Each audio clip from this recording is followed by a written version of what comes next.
여러분 반갑습니다. 잘 지내셨어요? 오늘 바람이 많이 불죠? 낮에는 참 따뜻하고 좋았는데 저녁 되니까 바람이 많이 붑니다. 어느덧 2월의 마지막 주가 되어 버렸어요. 시간이 정말 빨리 가죠? 지금 우리는 사순절을 보내고 있는데 여러분 사순절을 기억하고 계시나요? 이번 주가 계속 사순절이지 이렇게 혹시 의식하고 있으신가요? 사순절은 예수님을 묵상하는 특별한 시간들입니다. 40일 동안 부활절 전까지 40일간 예수님의 십자가를 묵상하고 또 예수님께서 이 땅에 오신 그 부활의 생명을 우리가 기념하는 기억하는 시간이 바로 사순절인데요. 사순절 기간 동안 특별히 말씀과 기도로 더 주님 앞에 가까이 나아가는 여러분들 되시기를 바라요. 이제 3월 1일이 이번 주 주일인데 여러분 3월 1일이 무슨 날인지 다 아시잖아요. 3.1절입니다. 3.1절이죠. 1919년 3월 1일 우리나라에서 그 일제 치하에서 수많은 우리 선조들이 거리로 나아가 독립을 외쳤던 그 시간이 바로 3.1절입니다. 이런 말이 있어요. 역사를 잊은 민족에게는 미래가 없다라는 말이 있습니다. 역사를 잊은 민족에게는 미래가 없다. 역사를 잊어서는 안 되는 것이죠. 우리는 비록 이곳 미국에 살고 있지만 그래도 우리는 우리 선조들의 그 피와 땀과 눈물로 인하여서 또 우리가 오늘 여기에 있지 않나 하는 생각이 듭니다. 그래서 특별히 3.1절 여러분 잘 기억하시고 또 나라를 위해서 우리 민족을 위해서 함께 기도하면서 그렇게 보내셨으면 좋겠습니다. 오늘은 이제 질문하는 크리스천 7번째 시간이에요. 오늘이 마지막입니다. 제가 2달 동안 질문하는 크리스천에 대해서 여러분과 같이 말씀을 나누었습니다. 크리스천으로서 우리가 꼭 질문해 보아야 될 것들, 특별히 믿음에 대한 부분을 가지고 좀 질문을 던져보고 그 질문에 대해서 같이 함께 나눠보자 하는 마음으로 이번 7주 동안의 시리즈를 준비하고 여러분과 같이 나누었습니다. 오늘 마지막 시간인데요. 우리 인생을 만약에 무엇으로 비유해 본다면 여러분 어떻게 비유해 볼 수 있을까요? 우리 인생을, 내 삶을 어떻게 비유해 볼 수 있을까요? 여러 가지 비유가 될 수 있지 않을까요? 내 삶을 어떻게 비유할 수 있을까? 저는 항해와 같다라는 생각이 들어요. 항해, 뭔지 아시죠? 항해. 바다에 떠 있는 배와 같다. 그 배가 지나가는 길과 같다라는 그런 의미예요. 인생은 마치 항해와 같지 않나. 넓은 바다를 헤쳐나가는 배를 타고 있는 그런 우리의 길들 아닐까 싶어요. 저는 해마다 여름이 되면 덜루스를 방문합니다. 여러분 덜루스 가보신 분들이 많으시죠. 여기서 2시간 거리에 올라가 보면 덜루스가 있는데 그 덜루스에 가보면은 슈페리오호라고 있어요. 미국의 5대 호 가운데 가장 큰 호수인데 이 호수가 전 세계에서 3번째로 큰 호수라고 해요. 엄청난 호수죠. 가보신 분들은 다 아시겠지만 그곳에서 그 호수를 바라보면 어떤가요? 엄청나잖아요. 어마어마하게 크잖아요. 덜루스는 사실은 약간 만이라 그래가지고 약간 이렇게 가장자리도 보이긴 하지만 그 덜루스 위를 이제 이렇게 올라가 보면은 쭉 올라가다 보면은 정말 망망대해 같은 그런 모습이 펼쳐져요. 끝이 안 보여요. 도대체 이 끝은 어딘가? 사실 슈피리오는 미네소타도 끼고 있고 미시간도 끼고 있고 캐나다도 끼고 있다고 해요. 위스콘신도 끼고 있고. 그래서 엄청난 호수인데 가만히 보면서 그 호수를 보면은 마치 우리 인생 같지 않나라는 생각이 든다는 거예요. 끝이 안 보이는 것. 망망대해같이 막막해 보이기도 하고 마치 그 호수를 가로지르는 지나가는 배와 같지 않나 내 인생이 그런 생각이 든다라는 거죠. 사실 호수를 바라보면 잔잔할 때가 주로 많은데 비바람이 칠 때 그 호수를 혹시 보신 적 있으신가요? 사실 호수는 잔잔하잖아요. 파도가 일지는 않잖아요. 근데 그 호수도 바람이 불고 비가 내리고 막 이러면은요 엄청나요. 꼭 마치 바다에 큰 파도가 몰려오는 것 같이 어마어마한 파도가 그 슈페리오 안에서도 일어나곤 합니다. 그걸 보면서 우리 인생이 진짜 늘 잔잔한 것 같은데도 때로는 큰 폭풍을 만나는 것처럼 이렇게 무시무시한 일들을 우리가 경험하지 않나 하는 생각이 들곤 해요. 한번 질문을 던져볼게요. 자, 여러분들의 삶에서 폭풍과도 같은 그런 시간들이 있었다면 언제 어떤 시간들이었나요? 정말 그 인생의 항해 속에서 마치 폭풍을 만난 것 같은 그런 시간들이 여러분들에게 있었다면 언제였을까요? 아마 누구나 다들 살다 보면은 폭풍을 만날 때가 있거든요. 어떤 분들은 뭐 경제적인 어려움으로 인해 가지고 갑자기 경제적으로 너무 힘든 거예요. 부모님께서 이렇게 유학비를 보내주시는데 환율은 올라가지, 또 부모님 하시는 일은 잘 안 되지. 그러다 보니까 아무래도 이런 부분들이 이제 부담스럽고, 그러다 보니까 경제적으로 많이 어렵다 보니까 내가 여기서 계속 있어야 되나 하는 그런 마음 가운데 이게 이제 인생의 어떤 하나의 폭풍과도 같은 시기라고 할 수가 있겠죠. 또 많은 분들은 공감하시겠지만 우리는 거의 대부분 다 유학생들이고 직장인들이다 보니까 뭐 신분적으로 또 많은 부분들이 우리에게는 걸려 있잖아요. 얼마 전에 우리가 겪었었잖아요.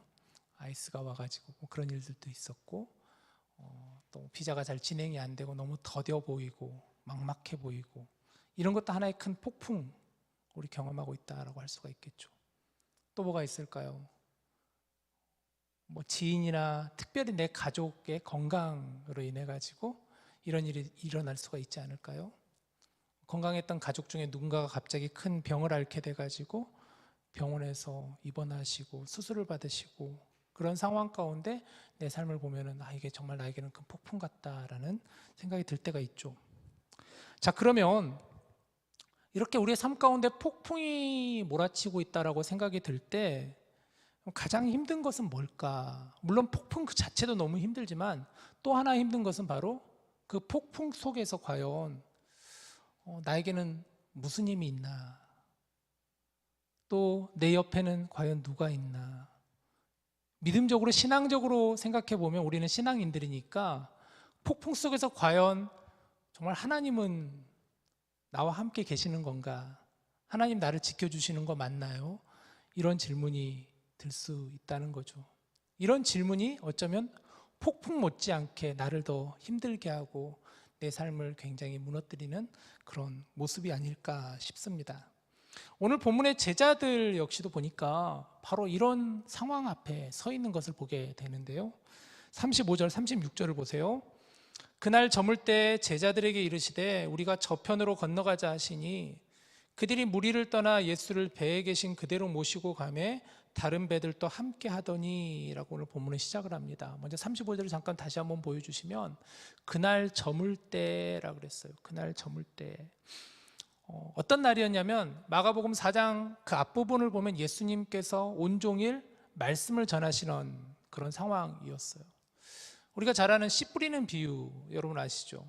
예수님께서 배 위에 올라 앉으셔서 그 땅에 있는 많은 무리들 앞에서 예수님께서 비유의 말씀을 하셨어요. 하나님 나라의 비유를 말씀하시면서 씨 뿌리는 비유의 말씀을 하셨죠.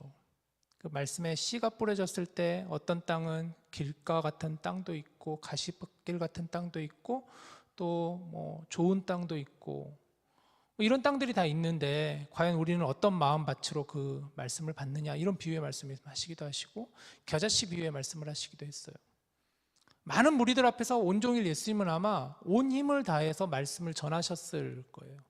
저처럼 이렇게 자근자근 조곤조곤 말씀하지 않으셨겠죠. 어쩔 때는 불처럼 강력하게 예수님은 말씀하시고 한 영혼 한 영들에게 그 하나님의 말씀을 정말 어떻게 해서든 심어주시기 위해서 온 힘을 다하시는 그런 예수님이시지 않았을까요?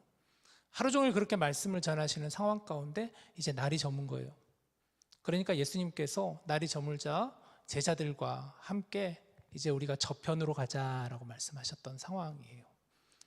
이 저편이 어떤 곳인가 보면은 이제 마가복음 5장을 보면은 이방인들이 주로 살고 있었던 거라사 데가볼리라는 지역으로 가게 된 상황이었습니다. 제가 그림을 하나 준비해 봤는데 한번 보시면 다음과 같아요. 자, 지금 예수님께서는 그러니까 가버나움이라는 그 지역에서 말씀을 전하셨어요. 호숫가에 배를 띄우고 앉으셔가지고 그러다가 이제 저편으로 가자라는 것이 바로 갈릴리 호수 동편에 있는 거라사나 데가볼리라는 지역으로 이제 향하고 가셨던 거예요. 그러니까 갈릴리 호수를 가로질러 가셔야 되는 그런 상황이었다는 것이죠. 이 거라사 데가볼리라는 지역은 이방인들이 주로 살았던 지역이라고 해요. 예수님은 그러니까 유대인들뿐만 아니라 이방인들을 향해서도 복음을 전하시기 위해서 피곤하시지만 날이 저물었지만 그러나 예수님은 그 배를 타고 지금 지나가시는 상황이라는 거죠. 갈릴리 호수는 어떤 곳인가? 이렇게 그림으로 보면 막연하지만 갈릴리 호수는 당시 굉장히, 지금도 그렇지만 굉장히 큰 호수예요. 둘레로 말하면 약 40마일 정도 된다고 해요. 40마일 정도. 아마 우리 미니애폴리스 안에는 40마일 정도 되는 호수가, 제가 알기로는 미네토카 호수가 그 정도 되지 않을까 싶은 생각이 들긴 해요. 미네토카 호수가 굉장히 크잖아요. 그 정도 되는. 그러니까 이 말로는 호수라고 할 수 있지만 그 당시 세계관에서는 어쩌면 이 호수를 바다라고 얘기도 했었거든요. 마태복음, 마가복음, 요한복음을 보면 제자들은 갈릴리 호수라고 안 하고 갈릴리 바다라고 이야기할 정도로 굉장히 큰 호수였다는 것이죠. 자, 그런데 그때 예상하지 못한 일이 일어납니다. 37절을 보세요. 큰 광풍이 일어나며 물결이 배에 부딪혀 들어와 배에 가득하게 되었더라라고 하였습니다. 갑자기 예수님께서 타신 그 배에 큰 광풍이 불어왔다. 광풍이라는 게 무슨 말이냐면 이게 약간 한자어인데 미친 바람이라는 거예요. 미친 바람. 그냥 보통 잔잔한 바람이 아니라 정말 엄청나게 휘몰아치는 그런 어마어마한 바람이 예수님이 타시는 그 배에 지금 몰아닥쳤다라는 거예요. 갈릴리 호수는 당시 그 지형적인 특성 때문에 갈릴리 호수 위편에 보면은 엄청나게 높은 산이 있어요. 헬몬산이라고 약 한 2200 몇 미터 있는 그 높은 산에서 불어오는 차가운 바람과 갈릴리 호수 주변에서 불어오는 낮에 대표졌었던 그 따뜻한 바람이 이렇게 서로 만나는 지점이었다 보니까 가끔 가다가 이렇게 갈릴리 호수에 마치 폭풍과 같은 상황이 벌어진다고 해요. 지금 그 일이 일어나게 된 것이죠. 예수님과 제자들이 탔던 배는 큰 배는 아닐 거예요. 아마 고기를 잡던 작은 배였을 것입니다. 그 작은 배 안으로 말씀을 보니까 물이 들어오기 시작했습니다. 배가 가라앉을 수 있는 절체절명의 위기 상황이 지금 벌어지게 된 거예요. 자, 그런데 이런 상황에서 예수님은 지금 무엇을 하고 계시는가? 본문 38절을 보세요. 예수께서는 고물에서 베개를 베고 주무시더니 제자들이 깨우며 이르되 선생님이여 우리가 죽게 된 것을 돌보지 아니하시나이까 하니. 예수님 뭐 하고 계시죠? 예수님은 지금 고물에서 베개를 베고 주무셨다. 야, 이 그림을 한번 여러분 상상해 보시죠. 고물이라는 게 무슨 의미냐면 배의 뒤편이라는, 배의 뒤편. 거기에 베개를 베고, 아마 뭐 어떤 베개인지는 푹신한 베개인지 뭐 그건 잘 모르겠지만 아마 예수님은 배 한켠에서 지금 누워 주무시고 계셨다는 거예요. 이 장면이 이해가 되나요? 저는 이 장면을 생각하면서 두 가지 생각이 들더라고요. 첫 번째는 어떻게 이런 상황에서 주무실 수가 있지? 지금 배가 뒤집힐 것 같고 막 출렁이는 이런 상황에서 어떻게 주무실 수가 있을까? 첫 번째 이런 생각이 들었고, 두 번째는 얼마나 피곤하시면 그랬을까? 라는 생각이 들었어요. 온종일 말씀을 다 전하시고 정말 온 힘을 다해서 예수님은 말씀을 전하시고, 그리고 나서 그 상황에서도 예수님 주무실 정도로 얼마나 피곤하셨을까. 그런데 제자들의 모습은 전혀 다릅니다. 제자들은 어떻게 반응하죠? 두려움에 지금 사로잡혀 있습니다. 공포에 휩싸여 있어요. 그러다가 예수님을 그들은 깨우면서 외치는 거예요. 선생님, 우리가 죽게 된 것을 지금 돌보지 아니하십니까? 지금 주무시는 게 말이 됩니까? 이런 거잖아요. 일어나셔야죠. 지금 선생님 큰일 났습니다. 이 말에는 뭐 단순한 요청이 들어있는 것 같기도 하고 한편으로는 약간의 원망도 있는 것 같아요. 어떻게 선생님 이러실 수가 있습니까? 지금 왜냐하면 예수님께서 제자들 보고 저편으로 가자라고 하셨잖아요. 우리 저편으로 가자. 이방 지역에 있는 사람들에게 가서 복음을 전하자. 그런 의미에서 예수님 타신 배를 타고 그들이 갔는데, 예수님 뜻에 의해서 가고 있었는데 폭풍을 만났는데 예수님은 주무시고 계시니까 제자들은 단지 예수님 요청하는 것뿐만 아니라 마치 원망스러운 마음으로 어떻게 예수님 이러실 수가 있나요? 일어나셔야 되죠. 이러는 모습을 보게 되는 거죠. 왜 아무것도 하지 않으십니까? 가만히 보면은 이 제자들의 모습이 여러분 어떻게 느껴지시나요? 저는 마치 우리의 모습 같지 않나라는 생각이 들었어요. 우리도 마치 인생의 어떤 큰 풍랑을 만나면, 폭풍을 만나면 어떻게 반응하나요? 우리도 우리도 두려움에 떨고 안절부절하지 못하고 그러다가 예수님을 불러보기도 하고 그런데도 쉽게 그 폭풍이 가라앉을 것 같지 않으면 예수님을 원망하기도 하고 그러다가 궁극적으로는 예수님 정말 어디 계십니까? 예수님 제 곁에 계시는 거 맞나요? 정말 나를 돌보고 계시는 거 맞나요? 이런 질문을 하고 있지 않습니까? 그 네덜란드의 빛의 화가 렘브란트라는 사람을 혹시 아시나요, 여러분? 화가 렘브란트가 그린 이 그림이 있는데 하나 가져와 봤는데 렘브란트는 이 마가복음 4장에 오늘 이 본문 말씀을 이렇게 묵상하면서 이 그림을 그렸어요. 그는 빛의 화가잖아요. 빛과 명암을 참 잘 사용하는 화가인데 여기 보면은 정말 물결치는 그런 상황 속에서 배가 당장 뒤집힐 것 같은 하늘을 보면은 먹구름이 잔뜩 끼어 있고 파도를 보면 얼마나 지금 물결이 치고 그런 상황인가. 여러분 잘 보시나 모르겠는데 제자들의 상황을 보면 어떤 제자들은 막 지금 줄을 붙잡고 떨어지지 않기 위해서 안간힘을 쓰고 있는 모습. 그런데 저 오른편을 보면은 배 한쪽 귀퉁이에서 예수님께서 이렇게 제자들과 이렇게 있는 모습. 이 상황이 그려지는 거죠. 그런데 여러분 가만히 보세요. 이 그림을 가만히 더 봐보세요. 중요한 건 지금 이 상황에서도 예수님은 배에 계셨다라는 거예요.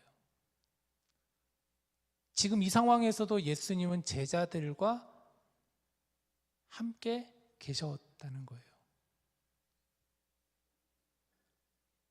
폭풍은 불고 있고 파도는 몰아치고 있고 배는 흔들리고 있는데 그 상황에서도 예수님은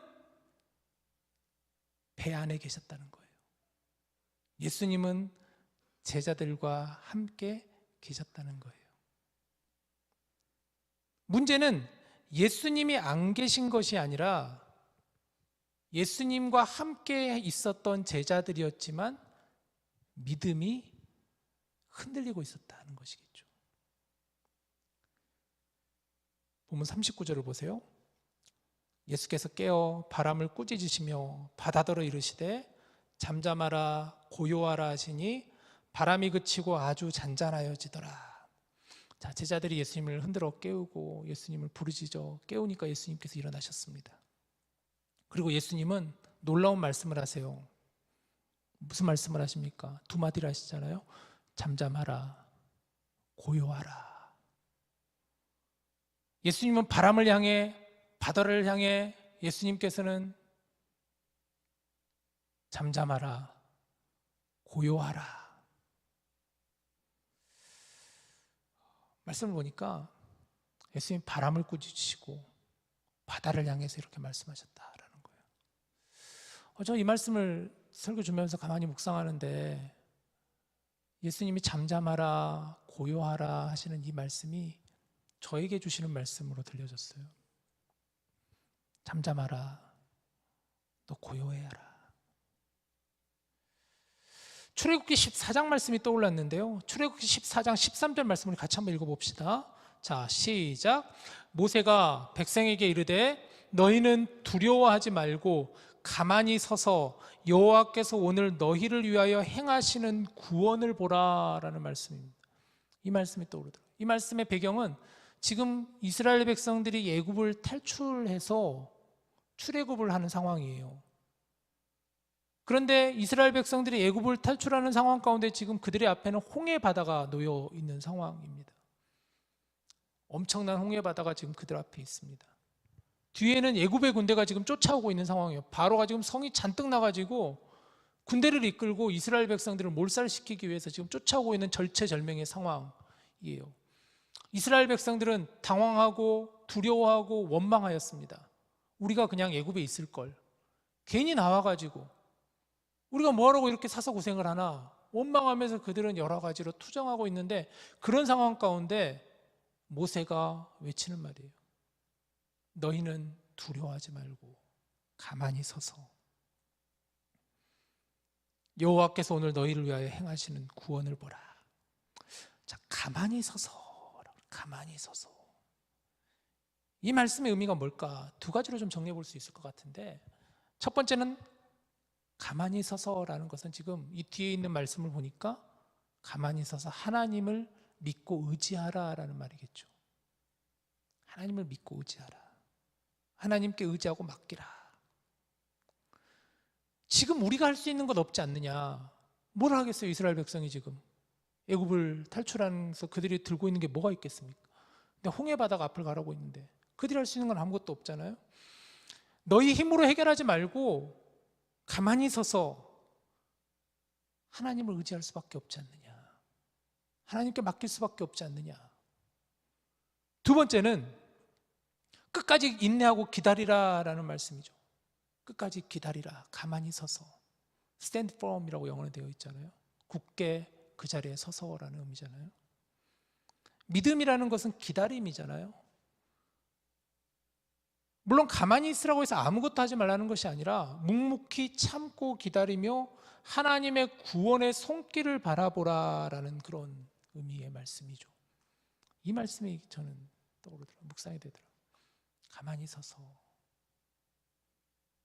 예수님은 바람을 꾸짖으시고 바다를 향해 이렇게 말씀하셨어요. 잠잠하라, 고요하라. 이 말씀은 단순한 요청이 아니죠. 예수님의 명령이죠. 그러자 바람이 멈췄습니다. 파도가 잔잔해졌습니다. 완전히 고요해졌습니다. 여기서 중요한 질문. 여러분, 누가 바람과 바다와 폭풍을 잔잔하게 할 수 있을까요? 누가 다스리실 수 있을까요?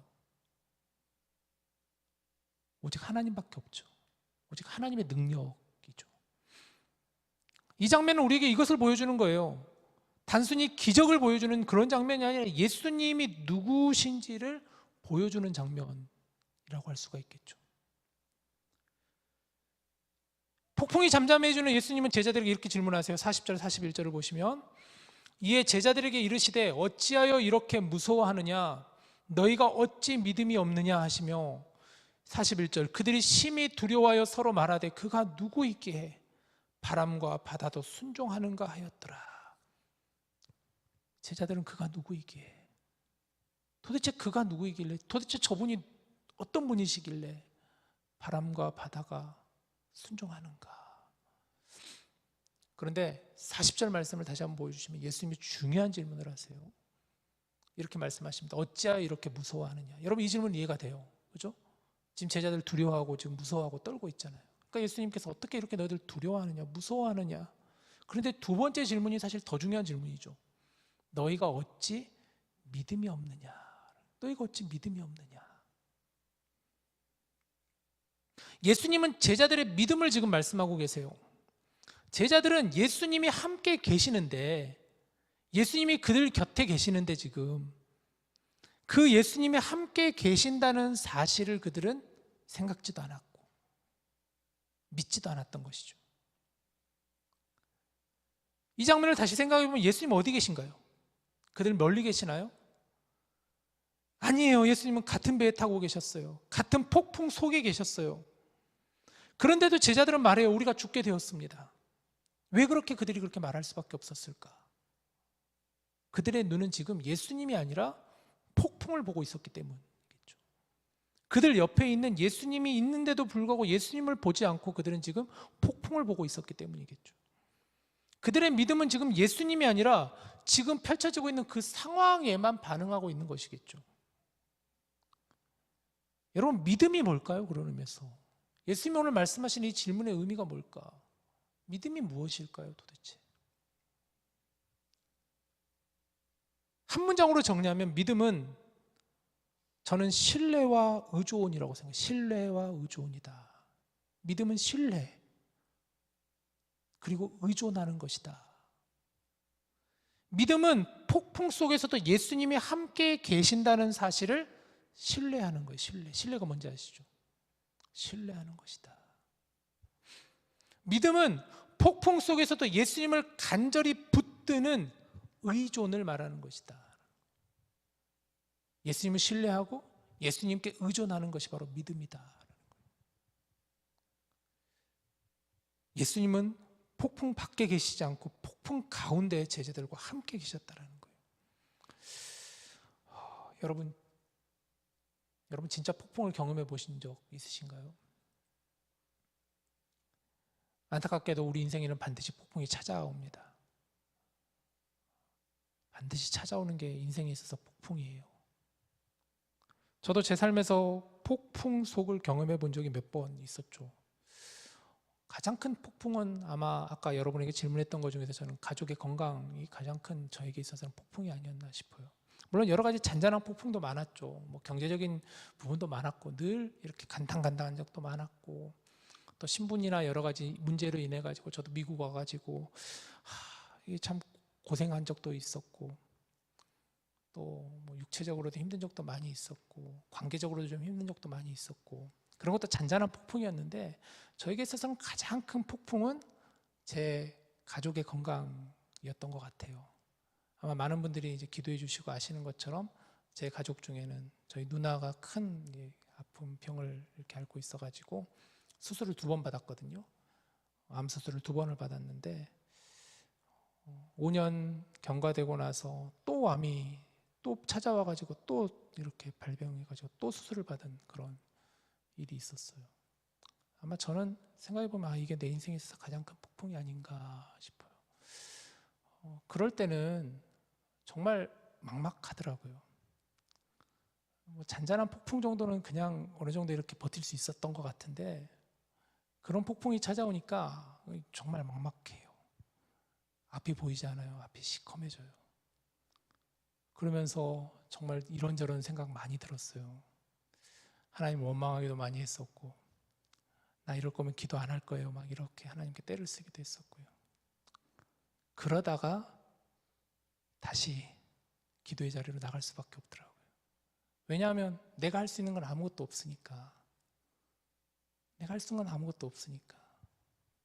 그래서 하나님을 신뢰하고 하나님을 의존할 수밖에 없더라고요. 정말 하나님 살려주십시오. 하나님 함께 계시잖아요. 하나님 은혜를 주셔야죠. 하나님 정말 간절히 기도합니다.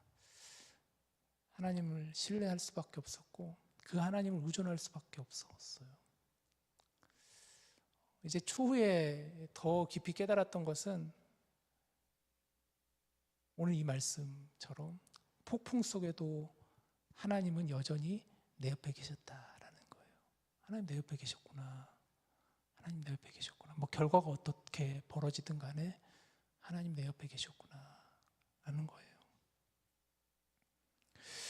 우리 인생에도 여러분, 제가 정말 여러분 다 폭풍이 찾아와요. 찾아올 겁니다. 피하고 싶지만 피할 수 없는 폭풍과도 같은 상황에 찾아올 때 어쩌면 많은 것을 잃을 수도 있어요. 여러분 평안을 잃을 수도 있고요. 확신을 잃을 수도 있고요. 용기를 잃을 수도 있습니다. 그런데 정말 절대 잃지 마셔야 될 것은 폭풍 속에도 예수님은 여전히 나와 함께 계신다라는 거예요. 왜냐하면 예수님은 나와 함께 하신다 약속하신 분이시잖아요. 내가 너와 함께 하리라. 내가 너와 함께 하리라 말씀하신 분이시잖아요. 예수님은 언제나 나와 함께 계시는 분이시라는 거예요. 그걸 잊지 않으셨으면 좋겠습니다. 지금 내 인생의 배에는 누가 함께 타고 있나요? 예수님이 함께 타고 계시는 거예요. 오늘 말씀을 통해 주님이 우리에게 말씀하십니다. 왜 이렇게 무서워하느냐? 왜 믿음이 없느냐? 저는 이 말씀이 처음에는 그 예수님께서 제자들을 향한 책망으로 들려졌거든요. 이런 뉘앙스로 처음에 읽혀졌어요. 야, 니네 너무한 거 아니니?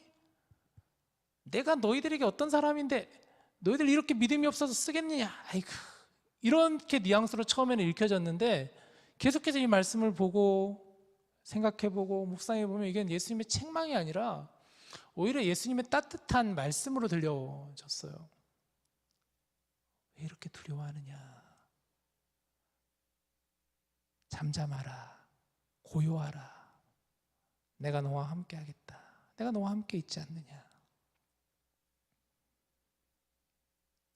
나의 두려움을 사라지게 하시고 방황하고 흔들려하는 나의 마음을 붙잡아 주시고 넘어지고 쓰러져가는 나의 몸을 일으켜 세워주시는 예수님의 따뜻한 음성으로 들려줬어요. 잔잔하라, 고요하라. 말씀을 정리합니다. 여러분 누구나 폭풍을 피하고 싶죠. 그런데 피하려고 한다고 되는 것은 아니잖아요. 그래도 이 사실만은 분명히 기억했으면 좋겠습니다. 오늘 주신 이 말씀, 예수님께서 우리에게 하시는 그 말씀, 예수님이 우리와 함께 계시다는 이 사실을 여러분 꼭 기억하셨으면 좋겠습니다. 우리가 함께 오늘 그래서 부르고 싶은 찬양은 우리 아까 커넥터 찬양팀이 마지막으로 불렀던 찬양인데 주품에라는 찬양이에요. 주품에. 이 찬양의 영어 찬양의 제목이 스틸이에요. 스틸. 처음에 영알못인 저는 이 스틸이라는 게 도대체 뭐지? 왜 주품에를 이걸 스틸이라고 했을까?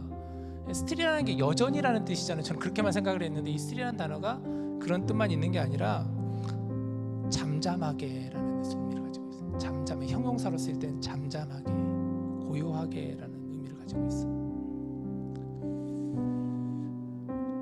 찬양의 가사는 이렇죠. I will be still, know you are God. 나는 잠잠하게, 고요하게 당신은 하나님이시라는 것을 믿습니다. 알고 있습니다. 라는 고백이잖아요.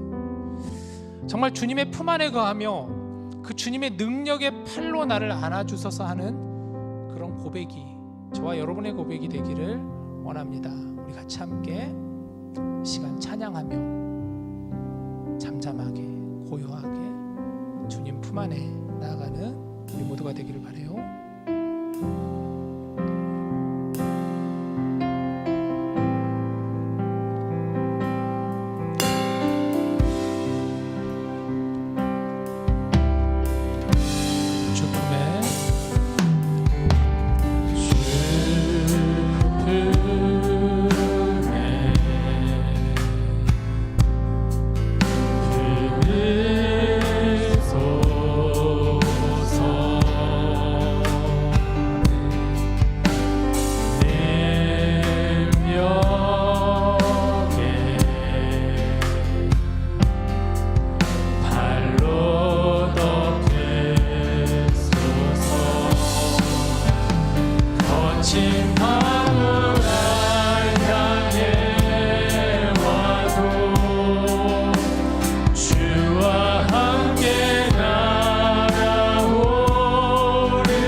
When the oceans rise and thunders roar, I will soar.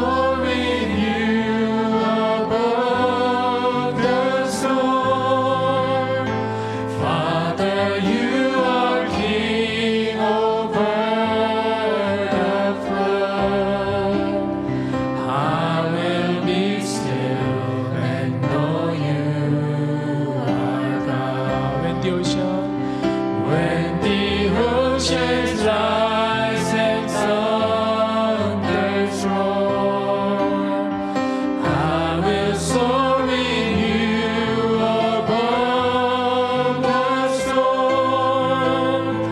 Father, you are King over the floor. I will be still and know you are God. 우리 시간 같이 함께 기도합시다. 우리 인생은 항해와 같다라고 하였습니다. 여러분. 늘 잔잔한 항해만 되면 참 좋을 텐데 그건 아니잖아요. 때로는 잔잔할 때도 있지만 그러나 때로는 비가 내리고 바람이 불고 파도가 일렁이고 마치 그 파도가 내가 타고 있는 그 항해하는 그 배를 집어삼킬 것 같은 그런 상황에 우리가 처해 있을 때가 있습니다. 여러분, 그럴 때 오늘 주시는 이 말씀이 꼭 기억나셨으면 좋겠어요. 예수님께서 우리에게 말씀하십니다. 잠잠하라, 고요하라. 내가 너와 함께 있지 않느냐. 내가 너와 함께 하지 않느냐. 잠잠하라, 고요하라. 믿음은 하나님을 신뢰하는 것이라고 했어요. 믿음은 그 하나님을 의존하는 것이라고 했어요. 우리 시간 같이 함께 기도할 건데, 여러분, 우리의 안에 있는, 우리의 항해 가는 그 길 가운데 하나님 폭풍을 만날 때 정말 주님을 보게 하여 주시옵소서. 이 말씀을 내가 붙잡고 일어나게 하여 주시옵소서. 우리 같이 함께 기도하도록 하십시다. 같이 기도하겠습니다. 하나님,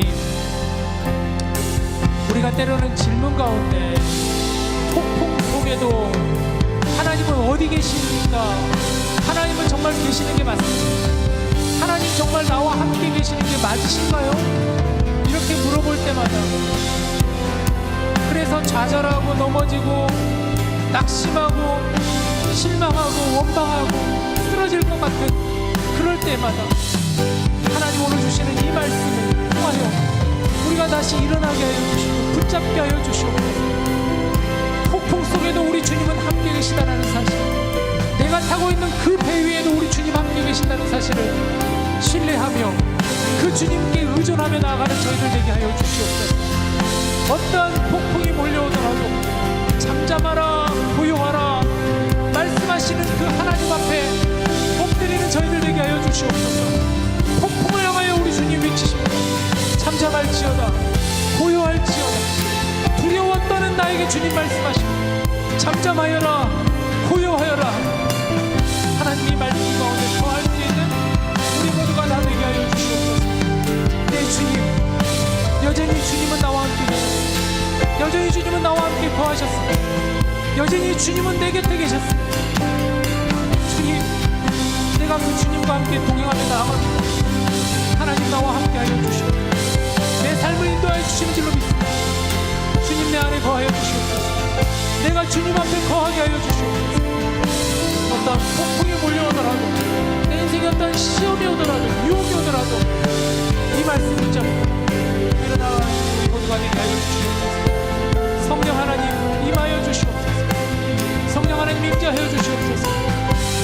이 지역에 살고 있는, 이 땅에 살고 있는 이 귀한 새벽이들과 같은 주일 청년들의 삶 가운데 오셔서 이들의 삶을 만지시고 위로하시고 걸어가는 그 길 가운데 주님 안수하여 주시고 하나님 우리의 미래를 향하여, 진로를 향하여, 꿈을 향하여 마음껏 그 꿈을 펼치게 하여 주시옵소서. 하나님, 오늘도 이 앞에 나옵니다. 주님 앞에 나와서 주여 우리와 함께 하여 주시옵소서. 주여 우리의 마음 가운데 거하여 주시옵소서. 모든 두려움 사라지게 하시고 모든 염려 떠나가게 하여 주시옵소서. 성령 하나님 인도하여 주시옵소서. 하나님, 행여나 우리 사랑하는 지체들 가운데 정말 힘들어하는 이들, 지쳐있는 이들, 그 파도로 인하여, 폭풍으로 인하여 넘어질 것 같은 이들, 하나님 붙잡아 주시옵소서. 우리로 하여금 우리 주님 늘 곁에 계심을 믿게 하시고 그 주님을 의존하는 저희들 되게 하여 주시옵소서. 오늘 또 이 말씀 앞에 나오는 우리 사랑하는 청년들의 가운데, 그 가슴 가운데, 마음 가운데 임마누엘의 주님께서 임하여 주시옵소서. 성령님의 기름 부으심 있게 하여 주시옵소서. 주님께 모든 걸 의지합니다. 주여, 우리를 지켜 주시옵소서. 이 모든 말씀 우리 주 예수님의 이름으로 간절히 기도드리옵나이다. 아멘.